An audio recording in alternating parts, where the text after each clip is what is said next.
Assalamualaikum warahmatullahi wabarakatuh. Kembali lagi bersama saya Animalia Turskiyah, mahasiswi Prodi Pendidikan Bahasa dan Sastra Indonesia Universitas Islam Sultan Agung Semarang. Nah, jika kemarin-kemarin saya mereview non-fiksi dan juga novel, nah kali ini saya akan mereview beberapa cerpen yang telah saya baca. Cerpen pertama yang akan saya review adalah cerpen yang berjudul Nyanyian Cinta karya Habibur Rahman Al-Shirazi yang diterbitkan oleh Republika dengan tebal halaman 32 halaman. Cerpen Nyanyian Cinta yang ditulis oleh Habibur Rahman Al-Shirazi ini menceritakan tentang seorang pemuda Indonesia yang juga menjadi mahasiswa di Universitas Al-Azhar Kairo, Mesir. Namanya Mahmud. Ia tergolong dengan status sosial menengah ke bawah. Ia adalah sosok pemuda Islam yang sangat memegang prinsip, amanah, dan suka bekerja keras. Dan dengan prinsip dan sifat amanahnya itu, ia akhirnya menyerahkannya ke pengurus masjid tanpa melihat isinya. Selang beberapa lama, akhirnya ia dipanggil oleh pengurus masjid tersebut. Karena tas hitam lusuh yang pernah ditemukannya, kini ia diberi imbalan atas perilaku terpuji yang telah ia lakukan karena mengembalikan barang yang ternyata sangat berharga ini begitu saja tanpa mengambil sedikit pun isinya. Namun Mahmud menolak pemberian itu karena ia merasa tidak berhak atas hadiah tersebut. Meskipun hadiah yang ditawarkan sangat menggiurkan, padahal saat itu ia sangat membutuhkan uang untuk membayar sewa kamar kosnya yang telah 6 bulan belum ia bayar. Namun ia tetap memegang teguh prinsipnya untuk tidak menerima hadiah tersebut. Menurutnya sudah sewajarnya kalau ia melakukan demikian tanpa meminta imbalan apapun dari perbuatannya itu. Namun ia tetap memegang teguh prinsipnya untuk tidak menerima hadiah tersebut. Menurutnya sudah sewajarnya kalau ia melakukan demikian tanpa meminta imbalan apapun dari perbuatannya itu. Ternyata sikap amanah yang dipegang teguh olehnya itu berbuah manis dan pada akhirnya mengantarkannya kepada kemuliaan dan kebahagiaan hidupnya kelak. Dan ketika ia menolak hadiah pemberian atas menemukan tas hitam lusuh itu, ternyata Allah telah menyiapkan jodoh yang insya Allah sangat solehah. Perempuan yang dulu pernah menggetarkan hatinya, seorang hafiz Quran, mahasiswi Universitas Al-Azhar Kairo, Mesir, yang ternyata juga anak dari pemilik tas hitam lusuh yang dulu pernah ia temukan.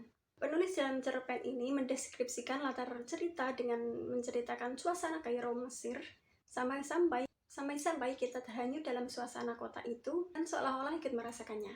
Cerita ini diramu begitu menarik, meski ceritanya bernafaskan agama, tetap tidak menimbulkan kejemuan saat membacanya. Cerpen kedua yang akan saya review adalah cerpen yang berjudul Cinta di Atas Sajadah yang ditulis oleh Indri Wahyuwiniati. Cerpen ini mengisahkan tentang seorang sepasang kekasih yang salah satu dari mereka menginginkan putus dengan alasan ingin memperbaiki dirinya. Mereka adalah Zizi dan Reza. Namun Reza begitu gigih mempertahankan akan hubungannya dengan Zizi. Tapi akhirnya Reza mengerti, dia paham dengan keputusan Zizi yang ingin mengakhiri hubungannya itu. Dan Reza akhirnya juga memutuskan untuk hijrah untuk memperbaiki dirinya. Dia juga akan memperbaiki dirinya untuk memantaskan diri agar bisa berdampingan dengan Zizi.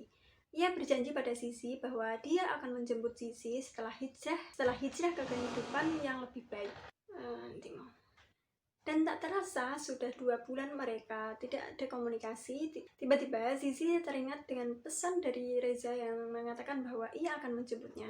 Tapi Zizi juga berpikir dia berdusta. Dia berbohong dan dia tidak sungguh-sungguh dengan ucapannya. Dan dalam perjalanan pulang, Zizi tak sengaja melihat Reza yang sekarang sudah berubah.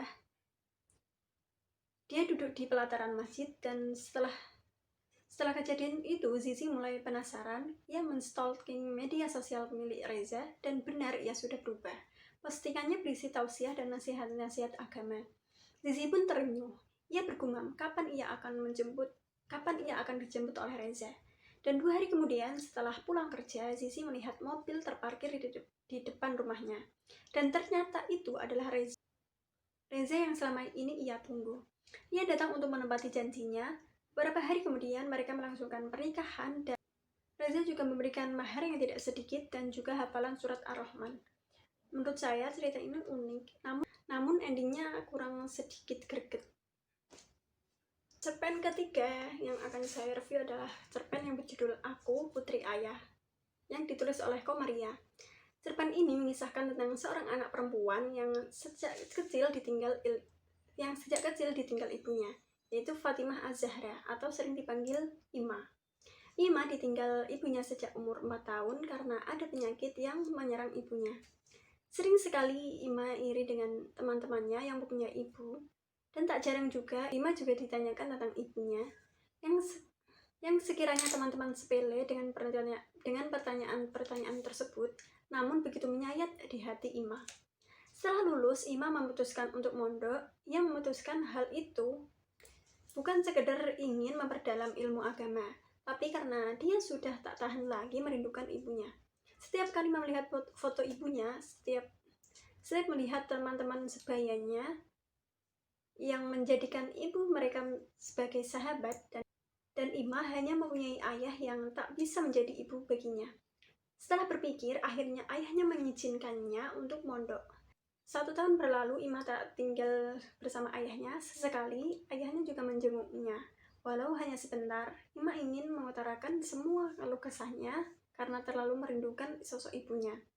Namun, ia tak tega pada ayahnya yang selama ini hanya pura-pura tegar melalui hari-harinya juga tanpa ibu. Tepat di ulang tahun yang ke-17, Ima mendapat hadiah berupa sepatu dan 2 surat yang dikirim ayahnya ke pondok Ima. Yang satu surat dari ayahnya dan yang satu lagi surat dari ibunya. Surat yang ibunya tulis sebelum ia meninggalkan Ima. Setelah membaca surat dari ibunya, air mata Ima tak terasa mengalir deras. Rindunya terhadap ibu semakin memuncak, rindu yang tak mungkin tersampaikan. Namun dengan hadirnya surat itu, datang kehangatan yang Ima rasakan. Ima sadar bahwa ia selama ini kurang bersyukur atas hadirnya seorang ayah yang begitu mencintainya itu. Cerpen ini bahasanya ringan, mudah dipahami, mempunyai amanat yang sangat besar, bahwa kita harus bersyukur mempunyai ayah yang sangat sayang pada kita. Sayangnya kepada kita melebihi sayangnya pada dirinya sendiri. Bahasanya sedikit puitis, jadi membuat cerpen enak dibaca. Novel keempat yang akan saya review adalah cerpen yang berjudul Pemicu Semangat, yang ditulis oleh Alfi Fadlullah. Cerpen ini mengisahkan tentang Abdi, seorang anak rantauan yang juga merupakan fresh graduate yang menganggur. Ia dulu merupakan mahasiswa yang lumayan pandai dalam kelasnya ketimbang teman-teman satu angkatannya. Namun setelah 8 bulan dari kelulusannya dan setelah melamar ke beberapa perusahaan, tapi hasilnya juga tak kunjung memuaskan. Abdi sering iri dengan temannya yang banyak dari teman satu angkatannya yang bahkan IPK-nya lebih rendah dari Abdi telah bekerja di perusahaan. Bahkan ada juga yang bekerja di BUMN atau PNS. Awalnya Abdi meyakini kata motivator, kegagalan merupakan proses dari keberhasilan. Namun lama-kelamaan, seiring dengan kegagalan yang terus-menerus ia alami, ia mulai menyangsingkan kalimat itu. Setiap penyakit hatinya mulai menguasai sanubari Abdi. Di saat itu pula Abdi mengambil air wudhu dan segera melakukan kontak batin terhadap Yang Maha Kuasa. Ia tidak ingin bersuudzon dengan Allah, ingin terus berpikiran positif terhadap Allah Subhanahu wa Ta'ala. Setelah melangkah keluar dari lingkungan masjid, Abdi ditelepon ibunya dan Abdi pun paham betul untuk apa ibunya menelponnya. Ia tahu bahwa ibunya menanyakan kabarnya dan juga kabar tentang pekerjaannya itu. Hati Abdi bagai tersayat-sayat, namun Abdi berusaha membendung kesedihannya tersebut agar ibunya tidak mengetahui keadaannya saat ini. Hal seperti itulah yang sekarang Abdi butuhkan, dukungan dari keluarganya yang selalu menyemangatinya. Ceritanya bagus, namun di bagian endingnya kurang sedikit greget. Jadi pas bagian endingnya biasa saja. Cerpen kelima yang akan saya review adalah cerpen yang berjudul Benarkah Aku Bodoh, karya Joy Hasan. Cerpen ini mengisahkan seseorang penjual sate yang tidak lulus SD. Dulu ia berpikir pendidikan adalah tidak penting jika sekolah hanya untuk mencari pekerjaan, dan sekarang ia sudah mempunyai pekerjaan, yaitu sebagai penjual sate. Berkat keterampilannya membuat sate itu, ia dapat menghidupi istri dan 3 anaknya. Walaupun tidak tamat SD, ia bisa berhitung apalagi soal uang. Ia tak sebodoh yang orang lain kira. Ia beranggapan bahwa jikalau ia tidak berpendidikan, anak-anaknya haruslah berpendidikan. Suatu ketika ada seorang yang juga langganan warung satenya. Ia berbincang-bincang dengan orang itu, dan dari perbincangan itu ia menyimpulkan bahwa orang yang sekolah adalah orang yang pintar, sedangkan orang yang tidak sekolah adalah orang yang bodoh. Ia pun tersentak, ia teringat akan dirinya yang SD pun tidak tamat. Ia terus bertanya-tanya dalam hatinya, benarkah ia bodoh? Ia juga bergumam bagaimana orang di luar sana yang sekolah namun hamil di luar nikah, dan pejabat-pejabat yang notabene orang yang berpendidikan tinggi tapi melakukan korupsi. Ia masih berpikir-pikir, pantaskah seorang seperti mereka disebut orang pintar? Cerpen ini mengajarkan kita untuk selalu tidak melihat dari penampilannya saja. Cerpen kehidupan ini juga memotivasi orang agar selalu berbaik sangka. Nah, cerpen ke-6 yang akan saya review adalah cerpen yang berjudul Tentang Ego dan Rasa, karangan Bonita Widi Destiani. Cerpen ini mengisahkan tentang persahabatan yang mempunyai perasaan cinta satu sama lain, tetapi tidak bisa bersatu sebagai pasangan. Mereka adalah Salma dan Baskara. 3 tahun yang lalu mereka bertemu, dan 3 tahun pula mereka memendam perasaan. Mereka saling mencintai tapi tidak bisa bersatu karena Baskara sudah mempunyai kekasih, yaitu Keisha, yang ia temui sebelum ia bertemu Salma. Salma mengerti akan hal itu. 3 tahun berlalu juga dengan segala kerumitan hati yang mereka ciptakan sendiri. Ini tentang ego dan rasa. Mereka melabeli hubungan mereka dengan istilah persahabatan, tapi nyatanya hubungan ini lebih dari sekadar persahabatan, yang tidak bisa juga dibilang pacaran. Akhirnya Salma memutuskan untuk merelakan Baskara tanpa penjelasan apapun. Salma melupakan Baskara dengan sungguh-sungguh, meski harus melewati tantangan yang tidak ringan. Sementara Baskara masih dengan Keisha yang sebenarnya tak sepenuhnya ia cintai. Selanjutnya, Salma memilih membuka hatinya untuk yang lain, tapi tidak beruntungnya Salma, laki-laki yang kini bersamanya memiliki kemiripan fisik dan sifat dengan Baskara. Ia seperti bermain peran baru dengan lawan main yang sama. Cerpen ke-7 yang akan saya review adalah cerpen yang berjudul Lelaki Dalam Hujan, karangan Yati Hasan Albana. Cerpen ini mengisahkan tentang seorang perempuan yang selalu menanti kedatangan kekasih pujaannya, tapi tidak bisa bersatu karena sang kekasih sudah lebih dahulu dijemput Yang Maha Esa. Perempuan yang selalu terbayang-bayang wajah kekasihnya saat hujan, Mas Danu. Mas Danu adalah seorang TNI udara yang sering ditugaskan di luar daerah, yang membuat sepasang kekasih itu terpisahkan oleh jarak. Namun Mas Danu selalu berjanji akan kembali dan melamarnya. Ketika Mas Danu selesai dari tugas negaranya, ia pulang untuk menemuinya dan melamarnya. Tapi saat pulang, pesawat yang ditumpanginya mengalami kecelakaan yang menghilangkan nyawa seluruh penumpangnya tersebut, termasuk Mas Danu. Ia, si kekasih perempuan, selalu saja menatapi nasibnya, selalu terbayang akan Mas Danu yang kini sudah tak bersamanya lagi. Cerpen ke-8 yang akan saya review adalah cerpen yang berjudul Bulan November, karangan Rizky Dwi Lestari. Cerpen ini mengisahkan tentang seseorang perempuan yang mencintai kakak kelasnya, yaitu Fahri. Mereka sama-sama menjadi siswa yang sibuk dengan organisasi, hingga Fahri lebih banyak berkutat dengan organisasinya. Namun si tokoh aku yang biasa dipanggil Rel itu, yang juga sama-sama menjadi anak organisasi itu, tapi Rel tidak merubah rasa sayangnya terhadap kakak kelasnya itu yang sekarang menjadi pacarnya. Hari demi hari, sikap Fahri mulai berubah menjadi seorang yang malas dan menyebalkan.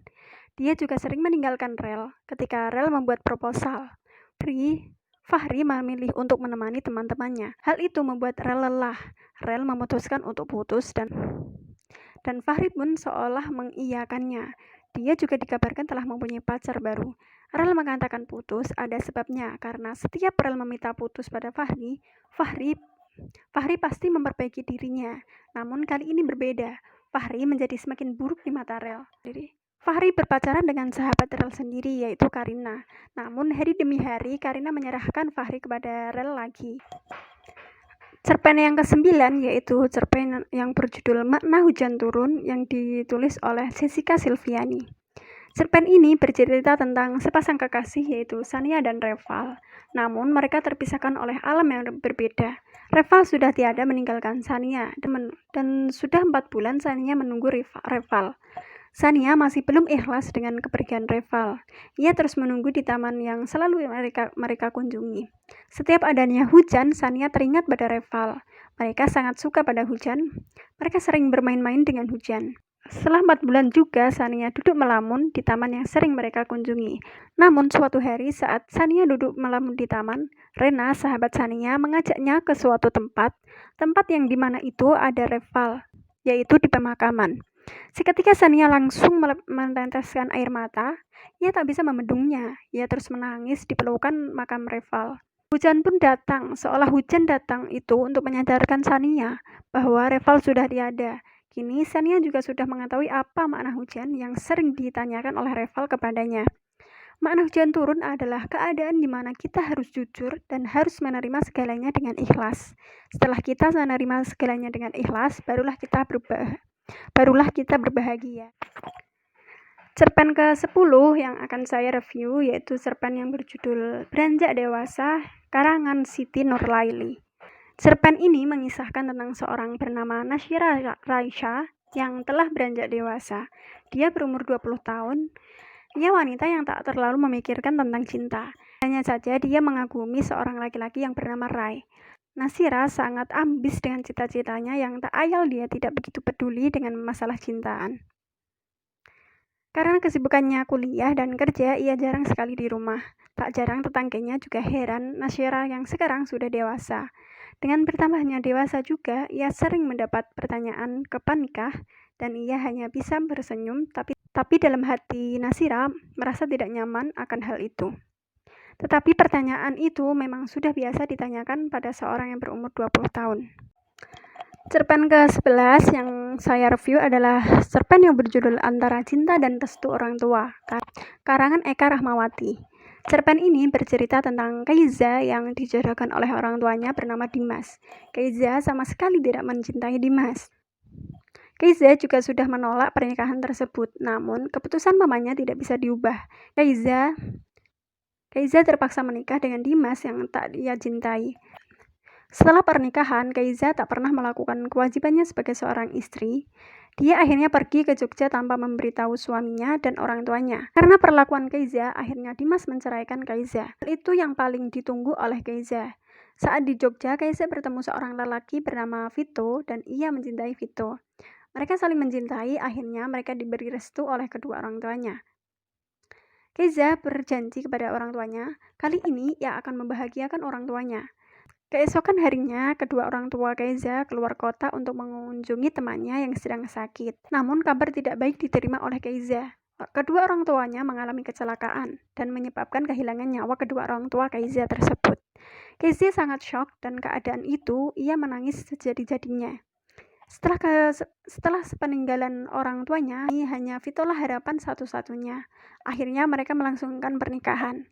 Bahagia dan sedikit duka Keiza rasakan. Ia menikah dengan orang yang ia cintai, namun tidak disaksikan oleh kedua orang tuanya.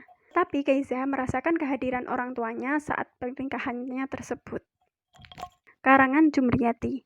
Cerpen ini mengisahkan tentang seorang anak laki-laki yang lahir dengan kebutuhan khusus bernama Alif. Tak jarang dengan kondisinya itu sering diejek teman-temannya. Namun di balik kekurangannya itu, Alif mempunyai keunggulan yaitu ia berhasil menghafalkan Al-Quran 30 juz. Alif juga mempunyai suara yang sangat bagus. Akhirnya ia didaftarkan oleh tetangganya ikut lomba hafiz Quran. Dan dengan keunggulannya itu, ia menjadi pemenang dan berhasil mengumrohkan kedua orang tuanya yang selama ini memang kedua orang tuanya inginkan. Cerpen ke-13 yang akan saya review adalah cerpen yang berjudul Selembar Kertas, karangan Misa Rai. Cerpen ini bercerita tentang Salha, seorang putri yang ditinggal ibunya, dan semenjak meninggalnya ibunya, Salha menjadi anak yang tidak terurus karena ayahnya harus bekerja. Hal-hal seperti datang terlambat sering dilakukan oleh Salha. Dan hal itu membuat guru BK-nya meminta orang tuanya datang ke sekolah. Mendengar hal itu, Salha semakin muak. Sepulang sekolah, Salha diminta duduk mengobrol dengan ayahnya. Dengan kecewa, ia menolak ayahnya, karena Salha menganggap ayahnya itu hanya peduli dengan pekerjaannya. Saat itu, ayahnya memberi sekotak kardus dan secari kertas kosong. Ayahnya meminta agar ia menuliskan apa cita-citanya. Namun, ia tidak mempedulikan itu. Ia langsung kembali ke kamarnya. Dan perbuatan Salha itu membuat ayahnya merasa sesak dada. Keesokan harinya, Salha berangkat sekolah pagi-pagi sekali. Ia melakukan itu untuk menghindari ayahnya tersebut. Saat di sekolahan, HP Salha terus berdering, tapi Salha tidak bergeming. Ia menonaktifkan HP-nya. Sesaat kemudian, ia diberi kabar bahwa ayahnya di rumah sakit dan harus dioperasi. Perasaan bersalah Salha semakin menjadi-jadi ketika ia harus kehilangan ayahnya untuk selama-lamanya. Terus menangisi ayahnya yang telah pergi meninggalkannya untuk selama-lamanya. Setelah seminggu kepergian ayahnya, ia memberanikan diri untuk memasuki ruang kerja ayahnya. Ia melihat sekotak kardus dan secari kertas yang pernah ayahnya berikan, namun ia menolaknya. Salha kembali meratapi nasibnya. Ia sekarang menuruti ayahnya untuk menulis cita-citanya di secari kertas itu. Setelah bertahun-tahun Salha yang sekarang sudah sukses dan menggapai cita-citanya, semua itu berkat secari kertas yang diberikan oleh ayahnya dahulu. Menurut saya, cerpen selembar kertas ini bagus karena banyak sekali amanat yang diberikan oleh cerpen ini. Cerpen ke-14 yaitu cerpen yang berjudul Cinta Dalam Bahasa karangan Sylvia Rija Putri. Cerpen ini mengisahkan tentang seorang mahasiswa asing yang meneruskan gelar doktornya di Indonesia, yaitu bernama Aidan Alexander Abia. Di saat keterbatasan berbahasanya itu, Aidan bertemu gadis asli Indonesia bernama Alicia. Mereka bertemu saat Aidan bingung mencari buku bahasa Indonesia. Di saat itu, Alicia datang menyodorkan sebuah buku bahasa Indonesia. Dan saat itu pula, mereka saling bercakap-cakap dan Alicia diminta oleh Aidan untuk mengajarinya bahasa Indonesia. Dan sangat kagum dengan bahasa Indonesia yang digunakan Alicia, yang ternyata dia adalah mahasiswi S2 Sastra Indonesia. Dan setiap hari pula mereka belajar di perpustakaan. 2 tahun berikutnya, Aidan berhasil meraih gelar doktornya. Dan Alicia datang dengan membaca buku puisi cetakan pertamanya dan sebuah bunga sebagai hadiah kelulusan Aidan. Dan saat itu juga Aidan melamar Alicia. Dan tentu saja Alicia menjawabnya iya pada Aidan. Cerpen yang terakhir, yang ke-15 adalah cerpen yang berjudul Sebungkus Sesal yang ditulis oleh Asri Nusatifah. Cerpen ini mengisahkan tentang penyesalan seorang laki-laki bernama Alha yang menyanyiakan kekasihnya Aisyah. Penyesalan Alha rasakan karena ia telah menyanyiakan kekasihnya itu. Karena Aisyah telah meninggalkannya selama-lamanya, ia terus memandangi batu nisan di mana ada nama Aisyah di situ. Kekecewaan terhadap dirinya sendiri terus meraunginya. Alha terus berada di depan Aisyah, di depan batu nisan yang bercetakan nama Aisyah, berharap ada keajaiban Tuhan dengan menghadirkan Aisyah kepadanya. Namun itu hanyalah ilusi, hanya rasa penyesalan yang ia rasakan sekarang. Nah, itulah 15 cerpen yang telah saya baca dan telah saya review. Jika ada kesalahan dalam review saya pribadi, meminta maaf sebesar-besarnya. Sekian dari saya. Wassalamualaikum warahmatullahi wabarakatuh.